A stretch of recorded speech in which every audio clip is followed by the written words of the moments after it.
खत्म हुए, दिन जिंदगी के खत्म हुए, शाम हो गई, फैला के पांव सो गए कुंजे बाजार में। এই দুটো কাজ করতে করতে জীবনের যতটি দিন আমার নামে বরাদ্দ ছিল শেষ হয়ে গেল, দম চলে গেল, কবরের ভেতরে লম্বা হয়ে শুয়ে গেলাম।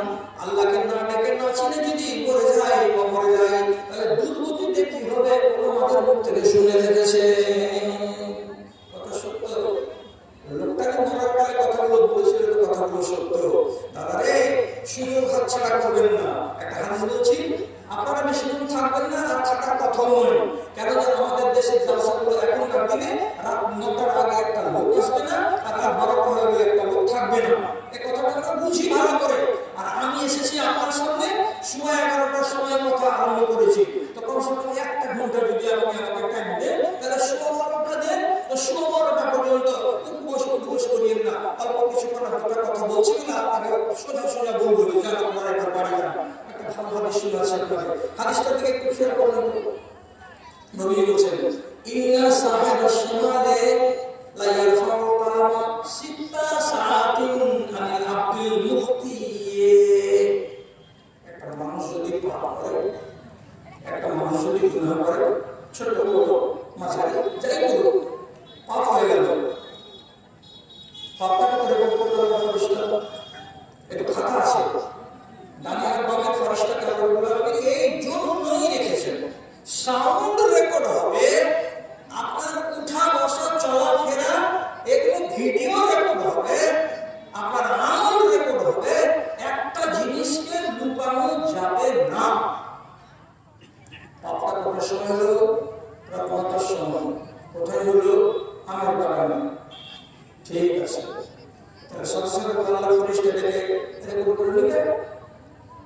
নবী বলছেন না, রেকর্ড করবে না। এই বান্দার পাপটাকে আল্লাহ ফেরেশতা নিয়ে রেখেছেন হাতে, নেওয়ার পরে বলছেন, আমি ৬ ঘন্টা তোমার অপেক্ষা করবো রে বান্দা। ৬ ঘন্টা অপেক্ষা করবে। কি দেখবে? আরে আমি তো রাত ৯টার সময় যা অর্ডার করে দিয়েছি, তো তুমি লিখবে না কেন? তো বলছে ৬ ঘন্টা লিখবো না। কেন লিখবে না?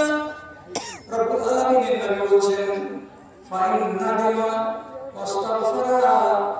এই ৬ ঘন্টার মধ্যে ওই বান্দা কিংবা বান্দি যদি নিজে নিজে লজ্জিত হয়, নিজে নিজে যদি শর্মিন্দা হয়, এবং নিজে নিজে যদি অনুশোচনা করে, আরে দুনিয়ার মানুষের চোখে ফাঁকি দিয়ে রাত্রি ৯টার সময় আমার বাগানে আমি অমুক নারীর সঙ্গে শারীরিক সম্পর্ক কায়েম করে আমি বিশাল বড় গুনাহ করলাম, এর নাম হলো ব্যভিচার, এর নাম হলো জিনা।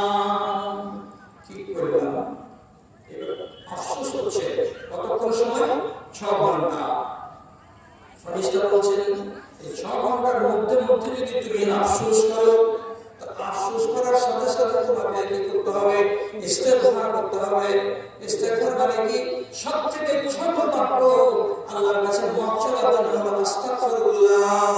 যদি তুমি বারবার আল্লাহকে বলো আস্তাগফিরুল্লাহ, কিন্তু এই চাইতে বড়টা যদি বলো আস্তাগফিরুল্লাহিল আলিয়্যিল আযীম, যদি এই চাইতে বড়টা বলো আস্তাগফিরুল্লাহাল্লাযী লা ইলাহা ইল্লা হুয়াল হাইয়ুল কাইয়্যুম ওয়া আতুবু ইলাইহি।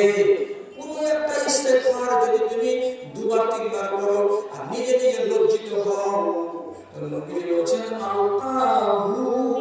আল্লাহ ফেরেশতা ওই পাপটাকে খাতা থেকে টেনে ফেলে দেবেন জমিনে, আর দেওয়ার পরে বলবে